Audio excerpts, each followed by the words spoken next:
All right, y'all. Welcome back and happy Sunday. It's time for my dad to thoughts and grades from Tennessee versus Alabama. Very disappointing loss. I know that all fans are angry at this point. I'm still angry, but I was even more angry last night before I got to watch the All 22 film. I watched it all night. I watched it 4 or 5 times, broke down every single player on every single play. I don't really watch the special teams unless something happens, and then I have to go in and figure out what the heck happened with it. But, there are some positives, and a lot of people probably don't want to hear that right now. But there really are some positives to take away from this game. It looks so different watching the all 22 versus what we saw live because you can't see much of anything. So I'm excited to break this thing down for the members on this channel, and we're gonna go through every single play, and I want to explain like the X's and O's. I want to tell you what the scheme is for the offense, what the defense is doing for obviously both teams, and tell you who should have been where and why. And I'm going to take my time with that. I'm going to take my time with this video. I don't know how long it's going to be, but I think that it's necessary that we go through this the proper way. So the chapters will be down at the bottom of this video. You can scrape through and go wherever you want. It'll tell you exactly what we're talking about in each little like timestamp.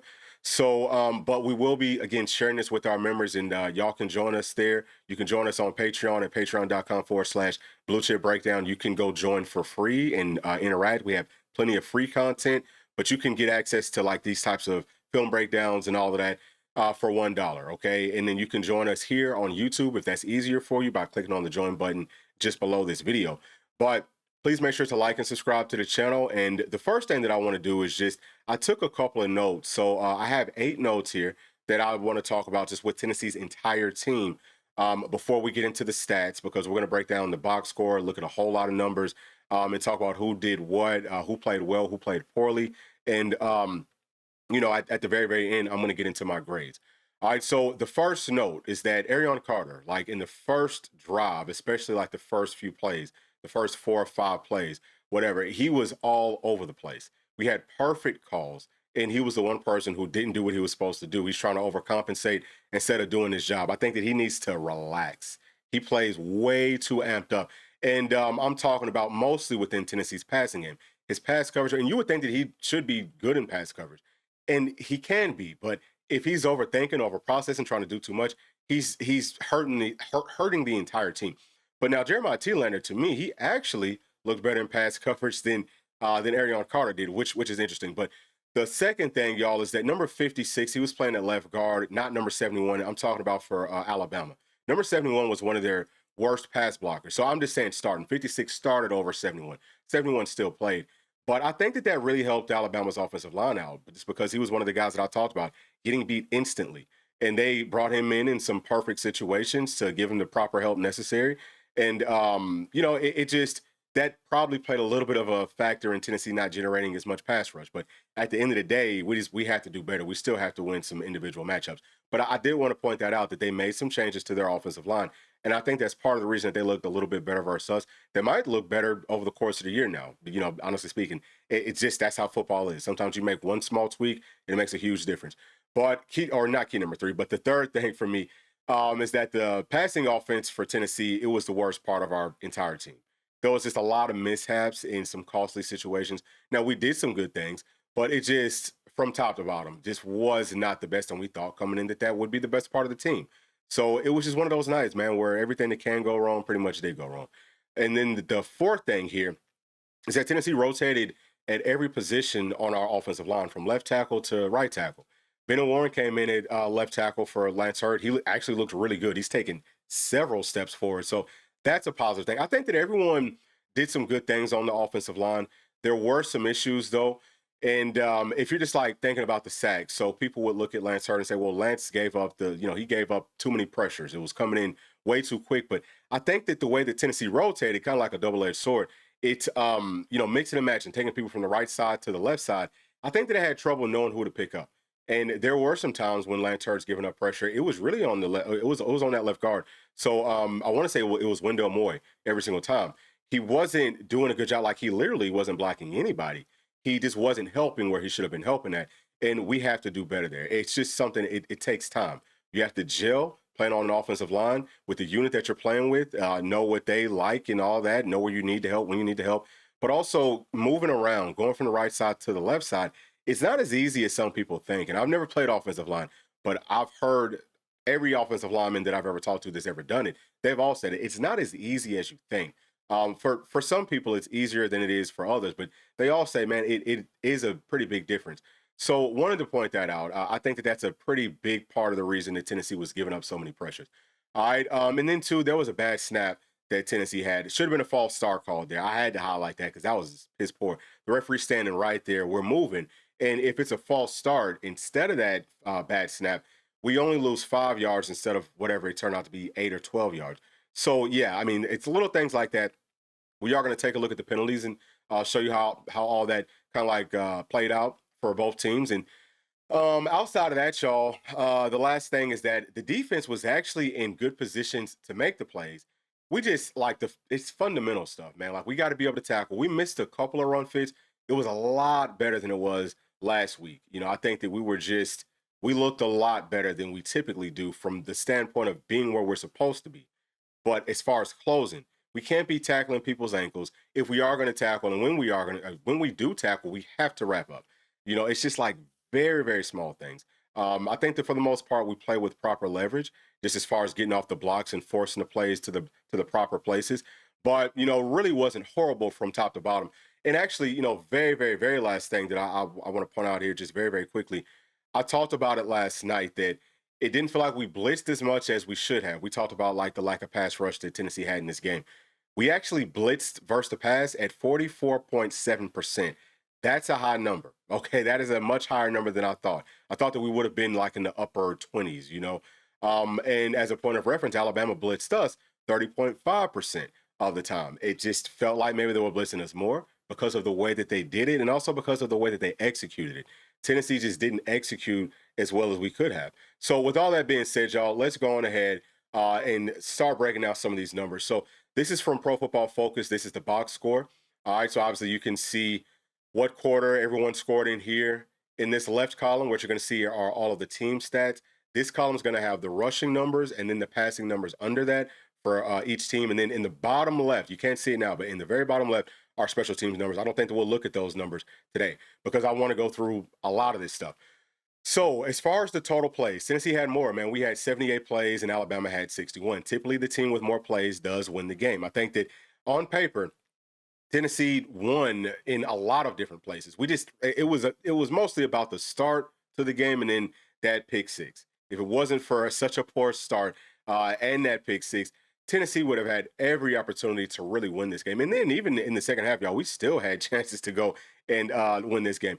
But as far as the total net yards, right? Tennessee had 426, Alabama had 376. So we're also winning there.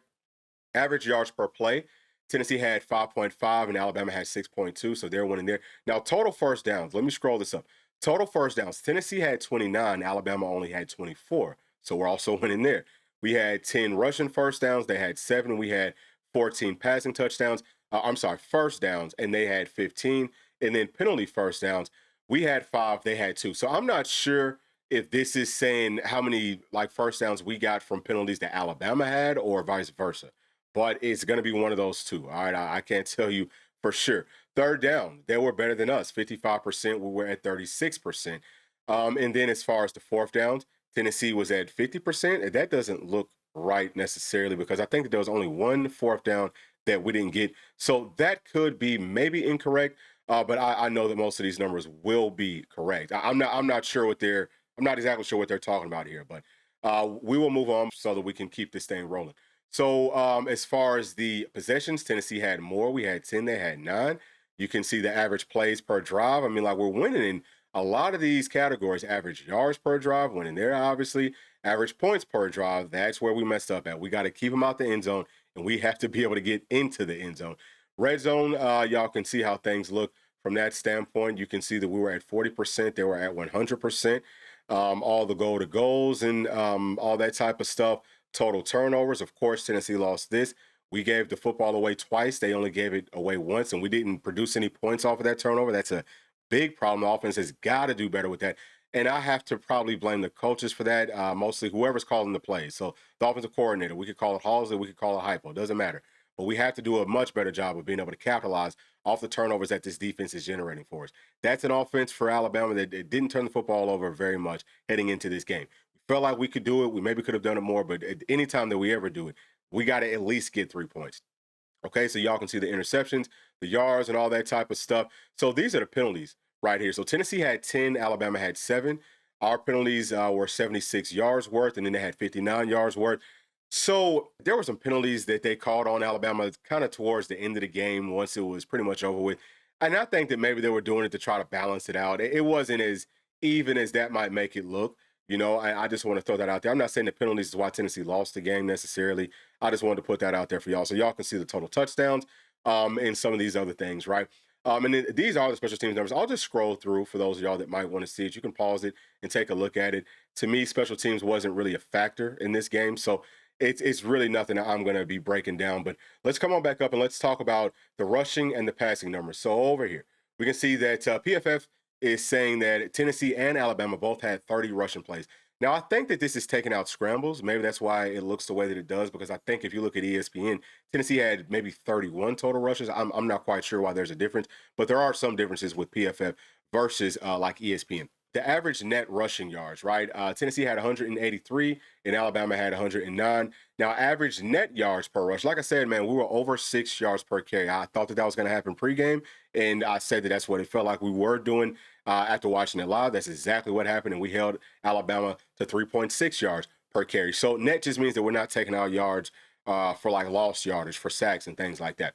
All right, now this is very interesting. The average yards before contact, 3.8 for us, which just means that the offensive line did a good job of opening up holes. And then for Alabama, it was at 0.4, which means that we had guys in position to make the stops, and we just flat out didn't. So it goes back to my point about the execution. It's not so much about the defensive coordinator. I know a lot of folks want to get on Coach Tim Banks, but I think that he was drawing stuff up for us to be where we're supposed to be. We just, and sometimes we're actually there, but we weren't able to close. So average yards after contact, obviously Alabama's going to have more there, 3.3 to our 2.2. And then runs of 10 plus yards. We both had 5 of those. And let's keep it going. Tackles for loss on rushes. So they had 3, we had 2, which means that we tackled them for loss more than they tackled us for loss. And you can see the scrambles here. There were 4 for each of these teams. So again, I'm not quite sure why there's a difference in the total rushes for Tennessee versus what ESPN has.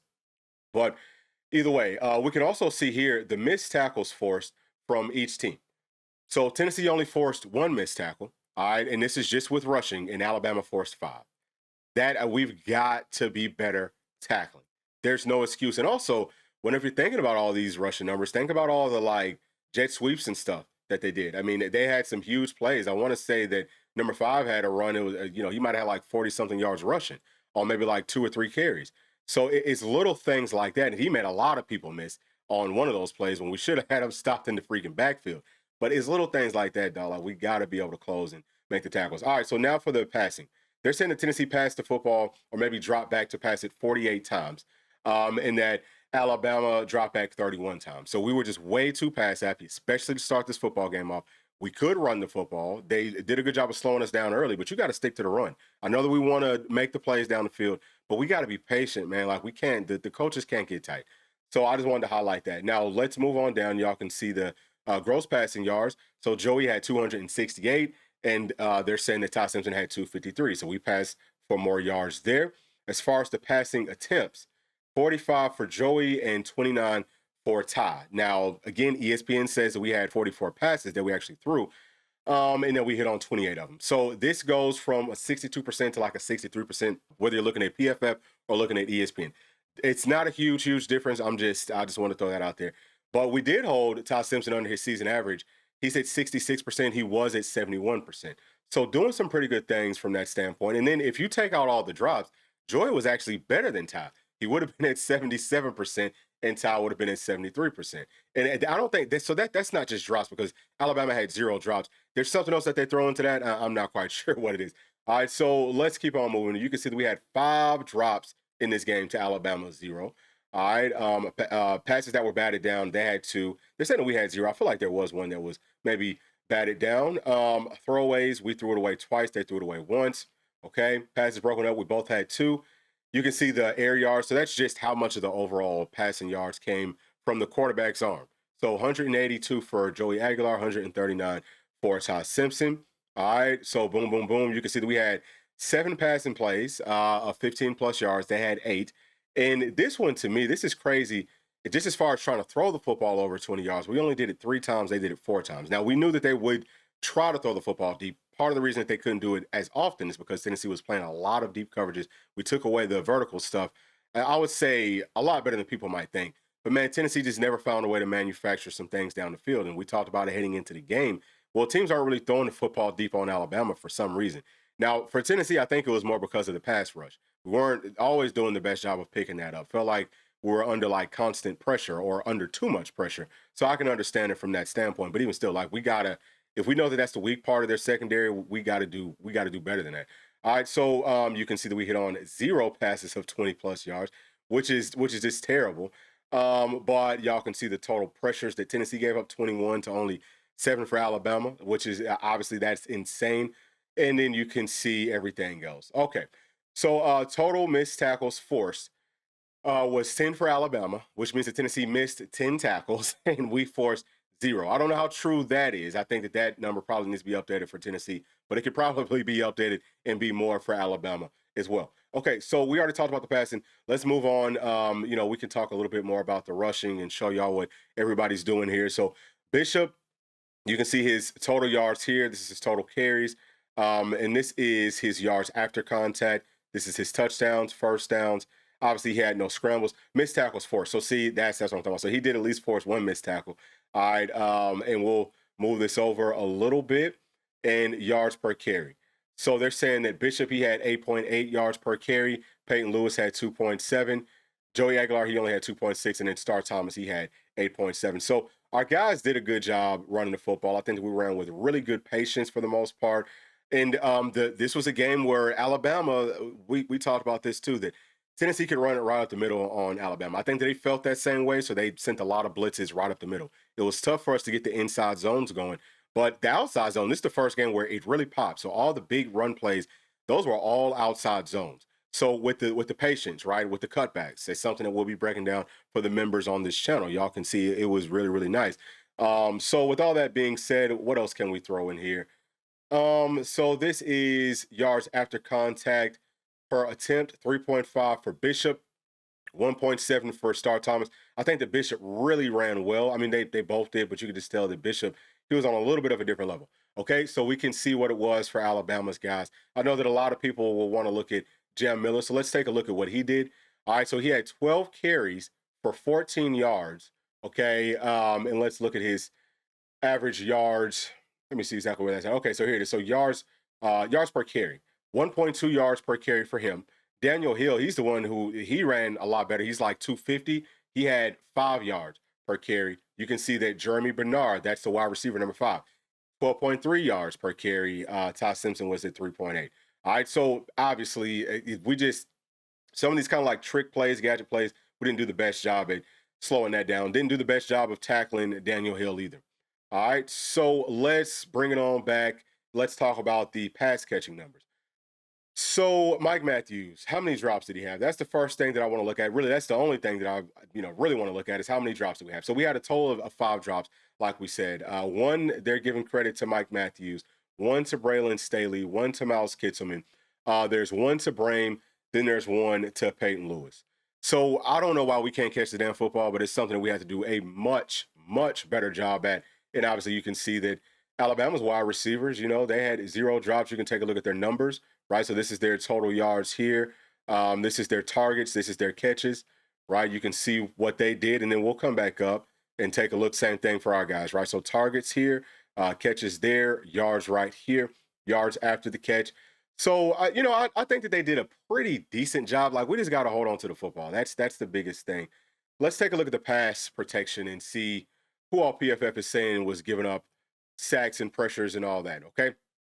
So, like I said, there was a lot of people who did play for Tennessee on the offensive line. So this is the sacks column. They're saying that Wendell Moy gave up 1 sack. So I'm not happy that they gave him credit for one of those, but I am glad to see that at least they didn't put that on Lance Hurd. And both of them might have actually been on Wendell Moy, because this one right here that they give him to Lance Hurd, I think that's a sack that Wendell Moy just wasn't helping him to the inside when Lance was expecting that inside help. You still gotta make the blocks though. Y'all can see all the hits inside of this column, all the hurries inside of this column, and all the pressures that they gave up inside of this column. This is their overall pressure rate. So 5.1 for Wendell Moy, 8.9 for Lance Hurd. Sam Pendleton, I think he had a very solid game. They're saying 0 pressures. I think that that's probably accurate. Jesse Perry, 9.8 pressure rate. I think that he also played well. Some of that, they're saying that he's playing at tackle, which of course he played at tackle, but he also played at right guard. I think that some of the pressure that he gave up might have been coming from him at right guard. I know that there was for sure one with him playing at tackle. But Sham Umarov, his pressure rate was 8.3%. David Sanders, 0%. I think that he played well. I'm not really going to look too much at these running backs, but it is good that 0 pressure rate from Bishop, 0 from Peyton Lewis, and also from Star Thomas. So the running backs did a good job. Bennett Warren, 0% pressure rate. I take the grades with a grain of salt. They're saying that William Satterwhite gave up a 33.3% pressure rate, which is probably the highest. Yeah, that's the highest of everybody on the team. I don't think that he played nearly as bad as these grades and all that stuff is saying. I think that some of that was on the guards not helping him out because we were mixing and matching a little bit too much. So I think that he didn't play perfect, but I don't think that he played that poorly. And then y'all can see all the rest of it. And then we'll just scroll through briefly for Alabama. Y'all know where everything's at. I'll just scroll it down just in case somebody wanted to take a look at it. Now, let's look at pass rushing. All right, like I said, I'm taking my time with this video, and we're going to go through a lot of stuff just because I know that some people want to look at different things. So, all right, this is all of the pass rushing snaps. This is all the sacks that they had, which, of course, should be 0. This is all the hits, hurries, and then this is their win percent. We'll scroll over just a little bit. This is their pressure percent. So Don Bailey, his pressure rate was at 7.7%. I think that he played well. I think that all of our guys did a good job at stopping the run. This is just showing pass rushing stuff. Understand the guys playing up front, they're not just pass rushers. They also had to stop the run, but we did a pretty solid job from that standpoint. Bryson Eason, 4.8% pressure rate. He started the game off pretty high. Jackson Moore, he had a tough game. He didn't give us a whole lot. There was a couple of times when he did some good things versus the run, but there was a time when I was watching the film kind of early on that I wanted to say, man, David Hobbs might need to be starting, but he didn't play as well as I think he could have either. It definitely wasn't super, super horrible, but with the pressures and stuff, I expect a lot more from both of those guys. Joshua Joseph, his pressure rate was, a lot lower than what it typically is, 6.3%. Caleb Herring, 0% pressure rate. Who else? Nathan Robinson, 0%. Typically, the defensive tackles, they're not all pass rushers, but, we could have got a little bit more than 0%. Jordan Ross, he had the highest pressure rate on our team at 10%. Tyree West, 0%, which is crazy. Tyree Weathersby, 0%. So on and so forth, right? Did a pretty decent job blitzing. On this time here where AC blitzed, he could have done a better job blitzing. That's something that we will also talk about once we get into the film. He just waited too long and just a little bit too hesitant, just overthinking at way too high of a rate, in my opinion. And this guy right here, number 42 for Alabama, he had the highest pressure rate of all players, 23.1%. And I'm just talking about like with the front four. Some of these guys as linebackers, they might have blitzed once and got some pressure. So their rate's at 100%. But that, to me, that doesn't really count. All right. So I'll just scroll it through, and then y'all can take a look at this, right? Just pause it, take a look at whatever you want, and see how their guys looked. Okay. So moving on to the coverage. Let's take a look at the coverage and see how things broke down from this standpoint. So there are no numbers out just yet to break down how often we were in different coverages. That might be out a little bit later on today. It's something that we can talk about with our members once we do start to break down film. But it does feel like we played a lot more quarters coverage, which we said that's the best thing to play versus this offense. Take away all the vertical stuff, come up, make the tackles. It felt like that was the game plan. Wasn't a ton of man-to-man coverage. We did run man some, but this is not, and I'm saying all that just to say that you'll see right here, these are their targets. This is how many catches each player gave up. It's the same thing that we always talk about. Sometimes they're playing off covers, they're giving up underneath stuff. It's not always like that, but just keep that in mind. It's not going to be necessarily as bad as you might think. So Colton Hood, they're saying that he was targeted 6 times, gave up 2 catches, which is a really good ratio, 33%. He gave up 56 yards. He gave up 2 first downs, 0 touchdowns. And they're saying that Andre Turntime was targeted once, gave up nothing, which is good. I think that our safeties played pretty good in coverage. They're saying that Ed, he was targeted once, gave up 1 catch, but it was only for 5 yards. So that goes back to my point. Arion Carter targeted 4 times, gave up 4 catches, and for 58 yards, right? He gave up 4 first downs. For Tyler Redmond, they're saying he was targeted 4 times, gave up 4 catches for 31 yards. He gave up 1 touchdown, and that's a pretty interesting one, man. I'm excited to go inside the film room and break that down for y'all and talk about what the coverage was and so on and so forth. I think that it could have possibly been a bust in coverage, but we'll go through it once we get to the film. So he gave up one touchdown, gave up 2 first downs. You can see again, 31 yards. So he gave up less yards than Arion Carter and then Colton Hood. But we do have to be better, right? Jeremiah Telander, he was targeted once, gave up 1 catch. But some of the times that people aren't getting targeted, they're not talking about that, right? But they're not getting targeted because they're in good coverage. Now his coverage wasn't perfect, but man, it was a lot better than what we've seen previously. So that's a huge thing. Edwin Spillman targeted once, gave up 1 catch for 15 yards. J Mac targeted 3 times, gave up 2 catches for about 67% and 15 yards. He gave up 1 touchdown, is what they're saying, and 1 first down. That's probably on the same play. William Wright, who came in, and I think that he did some pretty good things. He was targeted twice and he didn't give up anything. So he's probably going to have to play more. And I think that's it. Yeah, so that's it for all the people who were targeted for Tennessee in coverage, just based off of PFF. Now, sometimes they're a little bit off with who they're saying, hey, this person was targeted. It was really should have been somebody else. But this is going to be Alabama's guys, right? So I'll just scroll through like we do everywhere else so that y'all can see exactly what they're doing. Y'all pause it and take a look at whatever you want. And I think that's everything. Okay, so let's get to my grades. And this is how everything looks for me personally. So offensive coordinator and defensive coordinator, they're going to be up at the top. So I gave whoever the offensive coordinator is, whether that's Coach Heupel or whether that's Coach Halsley. And if it is Coach Heupel, I'm not grading him as a head coach. I'm not grading him right now based off of his clock management or none of that type of stuff. It's just about being the offensive coordinator. Some of that is going to be, partial to what the offensive coordinator does, but that's really up to the head ball coach. So whoever the offensive coordinator ultimately was, I think that they get a C+. Like we talked about, could have stuck to the run earlier in the game, would have been a much different game. And I also think that we didn't do the best job versus Alabama's scheme on defense, especially passing wise, right? They were running a lot of cover three. It feels like they ran cover three maybe about 80% of the time, which is an extremely high number. It typically doesn't get up over, maybe like 50%. They ran cover three on almost every single freaking play. And the route combinations, it just wasn't very good. I felt like we'd have some things dialed up, and maybe we did, and we tried to run that on some plays where we had some penalties or, whatever. That's how this game felt like it was going to go anyway. But I just think that we could have been better from the play calling standpoint of things. So, yeah, I was not happy with what I saw. And obviously, that pick six, that was a freaking horrible, horrible, horrible, horrible call. Horrible. And I could have given him a freaking F just based off of that. But they did some nice things, too, right? So, like in Tennessee's running game, like we talked about, the inside zone stuff wasn't working. We started to run more to the outside. That started to work, and we were sticking with it. So I give him credit for that. We did have some things that were drawn up passing the football wise. We had some things that looked good, but it just was not enough of that. So for the quarterback, Joey Aguilar, I give him a C+. He did some good things. There were some passes that looked like they were bad, or there were some times that maybe he took some sacks and looked like that was on him or on the offensive line, but it was really, and we'll get to this here shortly, but it was really on people falling down and stuff, or it was on that end or the offensive line, people not running their routes full speed. But yeah, obviously he threw 2 interceptions. I think that he only got credited with one because one was on like an extra point. But if you're ever in the red area, you got to sling that football, dog. Like, you can't be lobbing it. So that's something that he has to do much better at. He did some good things with his legs, just trying to like help us out from that standpoint. But at the same time, y'all, I just think that he has to give us more. He has to do better, and he definitely can be better. So moving on to Tennessee's running backs, I think that they played very well. If it wasn't for the one drop that Peyton Lewis had, that was a perfect game. That was almost an A+ game. So, they were as close to an A+ as you could possibly get. But just excellent job running with the patience, running through contact, pass blocking. There were some times when they were open too. That's something else about Joey, is that he had some people that were open that he just missed on some reads sometimes. But yeah, I would say that the running backs, they played excellent. So wide receivers, we talked about it. Too many drops, too many times where people are slipping and falling. That's going to happen sometimes, but man, it really can't happen. Not in those games. We got to get some different cleats.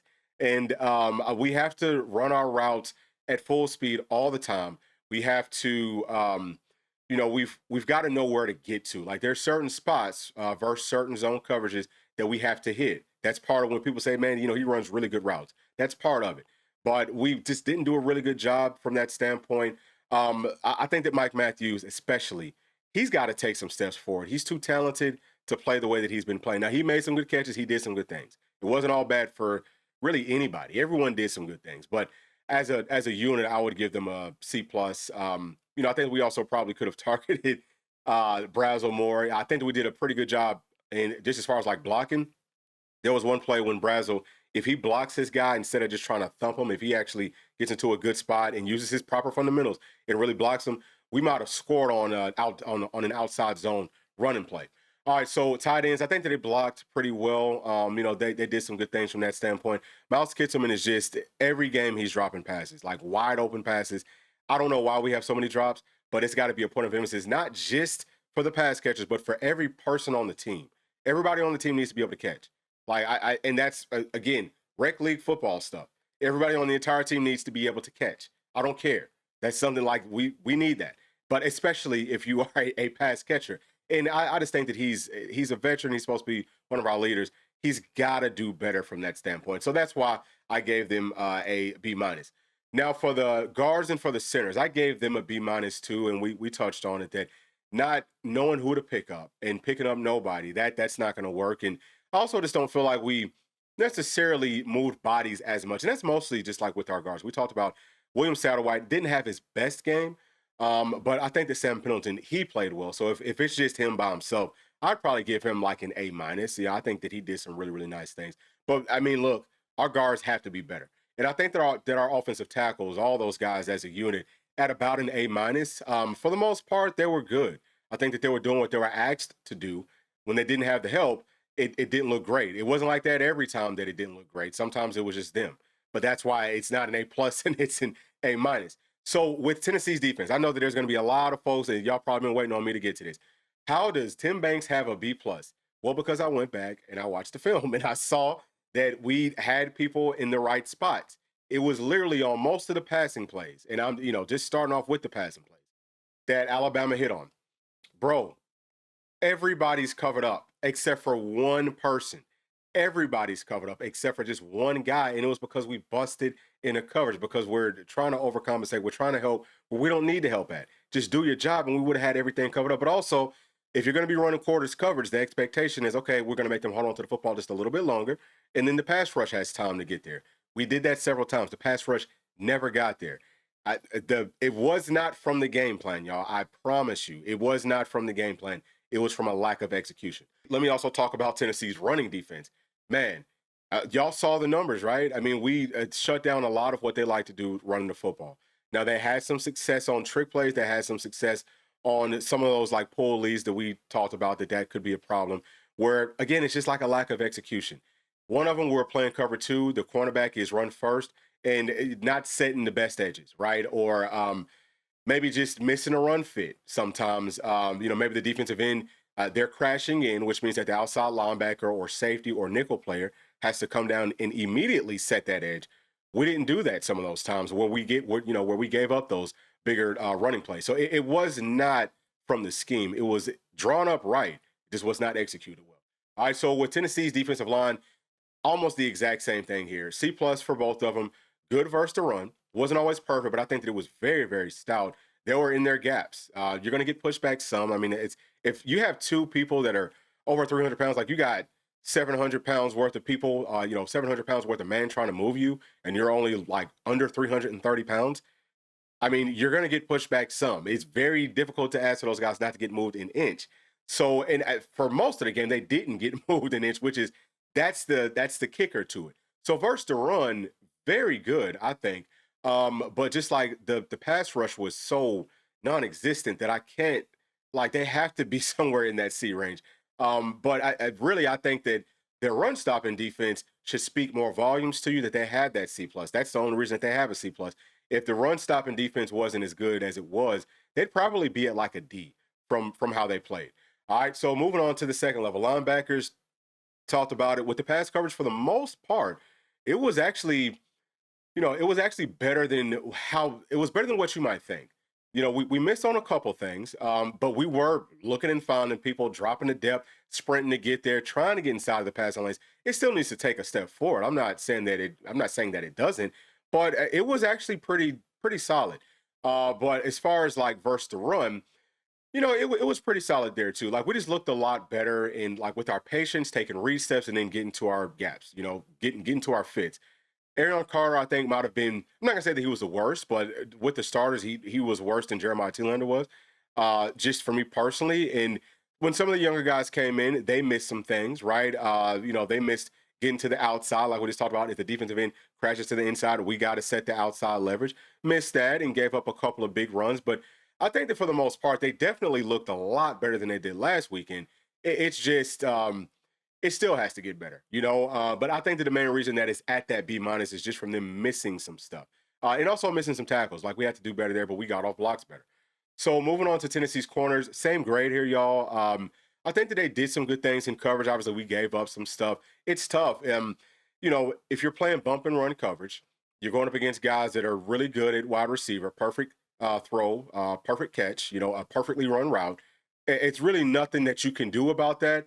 And I think that we were in the right spots for the most part as far as the coverage goes.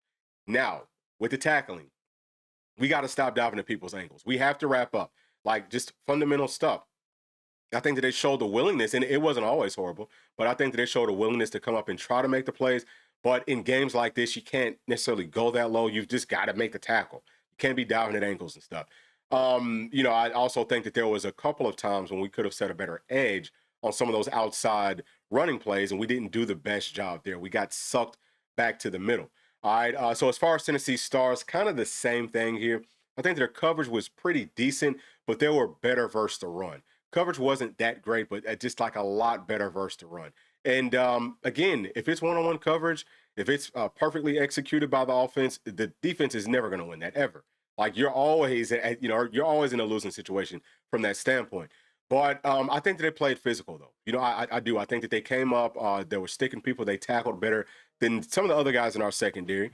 And they have to maintain the proper leverage. Whenever Tennessee sees like that really tight set that Georgia at the end of the game, I think scored on it, or they had a really, really long run. It was in overtime. Alabama did it towards the end of this game. It was like the exact same formation and play. And we have got to set better edges if we're playing, on the outside, which we didn't do it there. And also we didn't do that at safety. That's probably the biggest knock on the safeties that I have. It was that their coverage was pretty good. The coverage wasn't bad. I think that they tackled better. Wasn't always perfect. I think that our run fits were much better, much cleaner, getting downhill. So that's why they're at a solid B, because they did some really good things versus the run outside of just not setting a proper edge like once or twice. So those are my grades, man. I know that everyone's going to see things differently, and I'm excited, again, like I said, to jump inside the film room and break down to the members why I have these grades. We break it down with the numbers, but until you actually see it, it's tough to get a good gauge on it. But people were in the right spots, especially on Tennessee's defense. We just didn't close as well as we need to, so that needs to be a huge point of emphasis. Tackling, fundamental stuff, catching the football, got to be a lot cleaner there. And I think that we need to make some tweaks to our passing game, because that's starting to get stale now. We got to add some stuff to it. Like we got to add some more wrinkles. And some of that could be offset by just sticking to the run game more, But y'all please share y'all's thoughts down in the comments section, and we'll be talking to y'all probably tomorrow. Thanks. Peace. Thanks for watching. And please make sure to like and subscribe to the channel, because that keeps us growing inside of the YouTube algorithm. And if you did like this video, here's another one that you might also enjoy. Thank you. We'll see you on the next one. Peace.